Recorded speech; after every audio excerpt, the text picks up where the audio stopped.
श्री नीलाचल तत्व संधान परिषद पक्षर ब्रह्म पुराण रे श्री पुरुषोत्तम क्षेत्र एवं श्री जगन्नाथ शीर्षक एक आलोचना चक्र अनुष्ठित होईछि। ए विषय वस्तु को नहीं आलोचना चक्र रे भित्ति प्रबंध उपस्थापन करथिले डॉक्टर श्रीनिवास आचार्य, डॉक्टर नरेश दास और अध्यापिका बासंती देवी।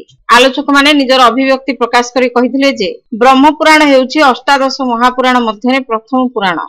एथिरे 245 टी सर्ग एवं 13,783 टी श्लोक रहिछि। प्रथम भागर 42 सर्गरे उत्कल देशर वर्णना रे पुरुषोत्तम क्षेत्रर वर्णना करा जायछि। उत्कल रे पुरुषोत्तम देव विजय करछन्ति। सबुठार उत्तम पुरुष जेउठी विराजित ताहा ही पुरुषोत्तम क्षेत्र भावे अभिहित। श्रीक्षेत्र रे अवस्थान करुवा ब्राह्मण माने षडंग सह वेदर ज्ञाता अटंती। एठाकर निवासी माने हृष्टपुष्ट एवं वस्त्रालंकार रे शोभित।